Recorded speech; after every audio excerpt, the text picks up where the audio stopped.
Quiero que pienses en este caso. Llega a urgencias una mujer de 63 años que está consultando por fiebre, escalofríos, sudores nocturnos y disnea progresiva de una semana de evolución. Al examinarla encuentras que esta paciente presenta fiebre de 38.7 grados y está taquicárdica. Además, algo que te llama mucho la atención es la presencia de máculas hemorrágicas indoloras tanto en palmas como plantas. Al auscultarle el corazón, escuchas un soplo mesodiastólico de nueva aparición. ¿Qué diagnóstico sospecharías en una paciente que tiene estos tres datos? Fiebre, soplo de nueva aparición y estas manchas hemorrágicas en palmas y plantas. Decides enviarles estudios de imagen como un ecocardiograma que logra evidenciar la presencia de vegetaciones a nivel de la válvula aórtica del corazón. Y los hemocultivos logran aislar una bacteria denominada Streptococcus galolicticus. Para entender este caso desde la base, primero tenemos que responder a una pregunta clave: ¿qué es la endocarditis infecciosa? El día de hoy vamos a estudiar esta entidad desde su definición, su fisiopatología, los patógenos que más se asocian a la endocarditis infecciosa, cómo diagnosticarla y manejarla a tiempo y, lo más importante, cómo nosotros podemos llegar a prevenir esta enfermedad. Primero vamos a definir qué es la endocarditis infecciosa. Esta es una infección del endocardio. Esta es la capa interna que recubre el corazón. Generalmente, cuando nosotros hablamos de endocarditis infecciosa, nos imaginamos la afectación de las válvulas cardíacas, la válvula aórtica, mitral, tricuspidia o pulmonar. La endocarditis infecciosa puede ser aguda, o sea, que tiene una progresión rápida y agresiva. Usualmente puede aparecer en días a semanas y si no se logra manejar a tiempo, los pacientes pueden tener un desenlace fatal. También tenemos la forma subaguda de la endocarditis, que esta tiene una progresión más lenta con síntomas inespecíficos y puede aparecer en semanas a meses. A continuación discutiremos la etiología de la endocarditis infecciosa. Existe una infinidad de bacterias e incluso hongos que se asocian a esta entidad y es importante que nosotros las conozcamos porque de esta forma nos vamos a familiarizar con estos patógenos y vamos a identificarlos en un hemocultivo. La primera bacteria de la que vamos a hablar es el Staphylococcus aureus. Esta constituye el 35 a un 40% de los casos de endocarditis aguda en donde hay una afectación de la válvula nativa y se considera que es la causa más común de endocarditis infecciosa aguda, o sea, aquella que suele aparecer en cuestión de días a semanas y tiene una progresión rápida y agresiva. Esta puede llegar a afectar a personas que se inyectan drogas intravenosas o pacientes que utilizan válvulas protésicas, marcapasos o cualquier tipo de dispositivo cardíaco implantable. Generalmente esta bacteria es capaz de afectar incluso a las válvulas cardíacas sanas.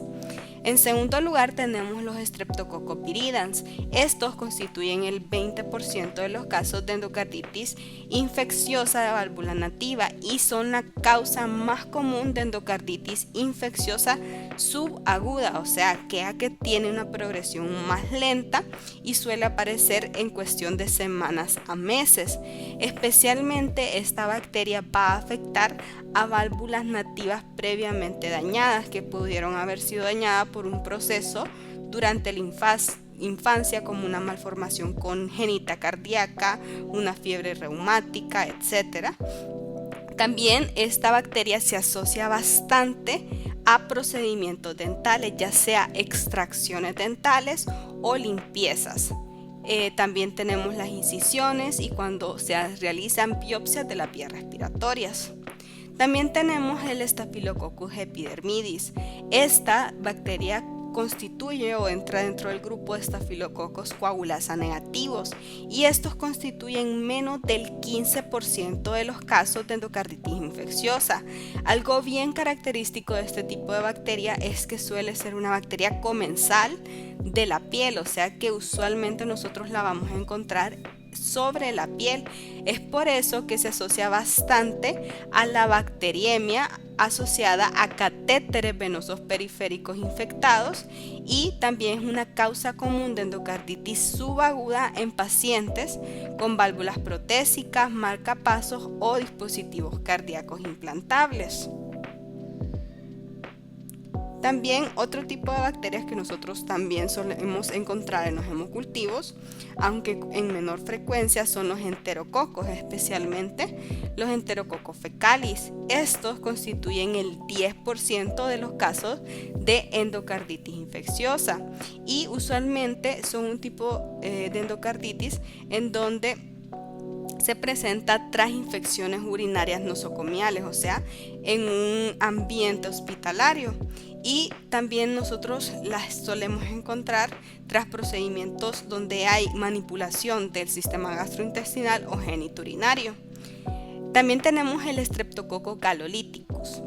Este tipo de bacterias constituyen menos del 15% de los casos, y algo bien característico de esta bacteria es que se asocia al cáncer colorectal. Se dice que el Streptococcus galolyticus forma parte de la flora bacteriana normal del intestino. Entonces, cuando existe un cáncer y hay un daño en la barrera gastrointestinal por el crecimiento de un tumor, esto permite que esta bacteria pase de estar dentro del tubo digestivo a pasar a la sangre. Entonces, por eso siempre que nosotros encontramos esta bacteria en un hemocultivo, en un paciente con endocarditis infecciosa, es importante que nosotros realicemos una colonoscopia a esos pacientes para descartar de que se trate de un cáncer colorectal. También otro grupo bacteriano que es importante identificar son las bacterias del grupo HASEC, que estas son un grupo de bacterias gram negativas que constituyen menos del 5% de los casos de endocarditis infecciosa, y son parte de la flora fisiológica de la orofaringe. Entonces la vamos a encontrar más en pacientes que tengan una mala higiene dental o que tengan un proceso infeccioso periodontal. Por último, vamos a discutir la endocarditis de origen fúngico. Son aquellas que son producidas por hongos, ya sea por cándida o por aquellos producidas por Aspergillus fumigatus. Este tipo de endocarditis por hongos constituye menos del 5% de los casos de endocarditis infecciosa, y usualmente se asocia a grupos en riesgo como pacientes inmunocomprometidos, ya sea que tengan VIH o post-trasplante de órganos, aquellos que se inyectan drogas intravenosas o que han recibido algún tipo de intervención como una cirugía cardíaca, aquellos que utilizan catéteres intravenosos permanentes a largo plazo como pacientes con enfermedad renal crónica que ya necesitan hemodiálisis. También tenemos dos grupos de bacterias, que es la Coxiella burnetii y especies de Bartonella. ¿Por qué menciono estos patógenos? Estos constituyen menos del 5% de los casos, pero algo que es importante mencionar es que estos dos grupos de bacterias son responsables de la endocarditis con cultivo negativo. ¿Por qué lo menciono? Porque usualmente van a haber casos en donde hay pacientes con la sintomatología clásica de una endocarditis, pero al momento de realizar hemocultivos, estos siempre van a salir negativos, y es porque estas dos especies de bacterias son difíciles de cultivar. Entonces es importante que nosotros no descartemos que se trate de una endocarditis solamente porque el hemocultivo salga negativo. Ahora pasaremos a discutir los factores de riesgo de la endocarditis infecciosa. Primero tenemos factores demográficos como el sexo masculino, la edad mayor de 60 años. También tenemos factores o condiciones cardíacas que predisponen a la endocarditis infecciosa, como la enfermedad valvular adquirida, que puede ser por una enfermedad reumática del corazón, por una estenosis aórtica o por una enfermedad degenerativa de las válvulas cardíacas. También en aquellos pacientes que tienen válvulas cardíacas protésicas o que tienen defectos cardíacos congénitos o que tienen el antecedente de una endocarditis infecciosa previa o que tienen algún tipo de dispositivo electrónico implantable. También tenemos factores no cardíacos como el mal estado dental después de procedimientos dentales como extracciones dentales o limpiezas y después de inyecciones venosas no estériles, ¿verdad? Entonces, estos son algunos de los factores que nosotros siempre debemos tener en cuenta al momento de hacer la anamnesis en un paciente que nosotros sospechemos que tenga una endocarditis infecciosa. A continuación discutiremos la fisiopatología de la endocarditis infecciosa. Para poder entenderla mejor tenemos que pensar en un proceso que ocurre en varios pasos y todo empieza con un evento clave, el daño del endotelio valvular. Este daño puede deberse a distintos factores como a un flujo turbulento en pacientes con hipertensión, pacientes con anemia, a válvulas anormales o a prótesis valvulares. Y cuando este endotelio se lesiona, se va a exponer la capa de colágeno subendotelial. Esto va a activar la cascada de coagulación y va a llevar a la formación de pequeños depósitos de plaquetas y de fibrina que va a dar lugar a la formación de vegetaciones estériles. Hasta ahora no hay un proceso infeccioso, pero ¿qué ocurre después? La bacteriemia. Las bacterias pueden entrar al torrente sanguíneo por distintos sitios, desde la cavidad oral cuando no hay una buena higiene oral, la piel o tras procedimientos invasivos. Y cuando estas bacterias llegan hasta el corazón, encuentran en estas vegetaciones un lugar ideal para adherirse. ¿Por qué? Porque aquí hay fibrina, aquí hay plaquetas que las protegen del sistema inmune. Entonces las bacterias, además de adherirse, se empiezan a multiplicar y van a transformar estas vegetaciones estériles en vegetaciones infectadas. Y estas vegetaciones no solamente van a ocasionar que haya una destrucción de la válvula con pérdida de la función, que usualmente en estos pacientes se va a manifestar como regurgitación valvular, sino que también estas vegetaciones son frágiles y pueden llegar a desprender fragmentos. Estos fragmentos van a viajar a la circulación y van a dar lugar a la formación de émbolos sépticos. Es importante mencionar las válvulas que suelen ser más afectadas en la endocarditis infecciosa. En primer lugar tenemos a la válvula mitral, que es la que permite la entrada de sangre desde la aurícula izquierda al ventrículo izquierdo. En segundo lugar le sigue la válvula aórtica, que permite o que su apertura permite que haya salida de sangre desde el ventrículo izquierdo hacia la aorta. Y también tenemos la válvula tricuspidia y por último tenemos la válvula pulmonar. Como mencionamos previamente, las vegetaciones suelen ser frágiles y pueden llegar a desprenderse en fragmentos que viajan a través de la circulación denominados émbolos sépticos. Estos pueden llegar a ocluir los vasos sanguíneos más pequeños y producir fenómenos vasculares, como por ejemplo las petequias. Estas son pequeñas lesiones hemorrágicas puntiformes que son causadas por microembolias, como es en este caso, o también por fragilidad de los capilares. Esta es una de las manifestaciones cutáneas más frecuentes en pacientes con endocarditis y no solamente aparecen en extremidades, sino que también pueden aparecer en mucosas o conjuntivas. En segundo lugar tenemos las lesiones de Janeway. Estas son máculas eritematosas indoloras que se localizan típicamente en las palmas de las manos o en las plantas de los pies. Estas también son producidas por los microémbolos sépticos y son un hallazgo clásico de la endocarditis infecciosa. En tercer lugar, tenemos en esta radiografía de tórax una embolia pulmonar séptica, que esta es una complicación frecuente en pacientes con endocarditis derecha, o sea, aquella que afecta la válvula tricuspidia o la válvula pulmonar. Esto es especialmente común en pacientes que utilizan drogas intravenosas o en pacientes con catéteres venosos infectados, y esto ocurre cuando hay fragmentos de estas vegetaciones que viajan hacia la circulación del pulmón, produciendo estos infiltrados clásicos. También pueden llegar a producir abscesos o cavitaciones. Como ya habíamos mencionado previamente, dentro de los fenómenos vasculares tenemos a las lesiones de Janeway, que son máculas hemorrágicas que pueden aparecer en las palmas y las plantas, y algo característico es que son indoloras. También tenemos las hemorragias en astillas, que estas son otro hallazgo que consiste en pequeñas líneas longitudinales debajo de las uñas.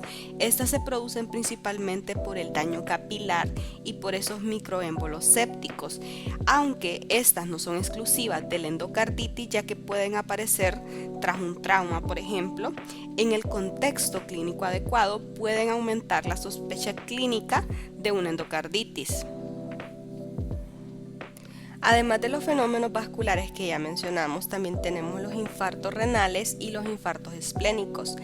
En la tomografía de la izquierda se observan 2 infartos renales en cada riñón, que estos ocurren cuando los émbolos sépticos ocluyen ramas de la arteria renal y clínicamente pueden manifestarse con dolor a nivel del flanco, hematuria, fiebre y deterioro de la función renal.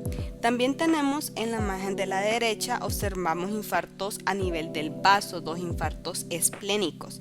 Estos se producen cuando hay una obstrucción del flujo sanguíneo esplénico, secundario también a estos émbolos que viajan a través de la circulación y se alojan en las ramas más pequeñas, en los vasos sanguíneos más pequeños. Los pacientes pueden manifestarlo con dolor a nivel del hipocondrio izquierdo, fiebre, e incluso estos infartos esplénicos pueden evolucionar a abscesos esplénicos. Además de los fenómenos vasculares, la endocarditis infecciosa también puede producir fenómenos inmunológicos. Estos ocurren debido a la formación y depósito de complejos inmunes que son generados por parte del sistema inmune cuando hay una infección persistente. Estos complejos pueden depositarse en los vasos pequeños, en la piel, en la retina, en los riñones, y causan no solamente inflamación, sino que también daño tisular. El primer ejemplo que vamos a discutir son los nódulos de Osler. Estos son lesiones dolorosas, pequeñas y violáceas que se localizan generalmente en las yemas de los dedos, de las manos y de los pies, y se consideran manifestaciones inmunológicas secundarias a vasculitis por depósito de complejos inmunes. También tenemos las manchas de Roth, que estas son hemorragias retinianas, como ustedes pueden ver en la imagen, que son características porque tienen un centro pálido. Ustedes ven que la hemorragia se ve roja, pero en el centro ven un puntito pálido, y estas nosotros las podemos observar en el fondo de ojo y reflejan daño vascular e inflamación asociadas a este proceso inmunológico. También tenemos otro fenómeno inmunológico muy importante, que es la glomerulonefritis. Como ya mencioné, esto se debe a que se depositan complejos antígeno-anticuerpo, y estos complejos antígeno-anticuerpo van a llegar hasta los glomérulos renales, lo que va a ocasionar que haya inflamación glomerular y se altere la función renal. Clínicamente nosotros lo vamos a manifestar como un síndrome nefrítico, o sea, con hematuria, sangre en la orina, proteinuria, proteínas en la orina, e insuficiencia renal, aumento de la creatinina en sangre, oliguria, puede aparecer hipertensión también. Entonces, estos fenómenos inmunológicos suelen aparecer en pacientes con infecciones más prolongadas y son importantes mencionar porque reflejan una activación sistémica del sistema inmune en respuesta a este proceso infeccioso.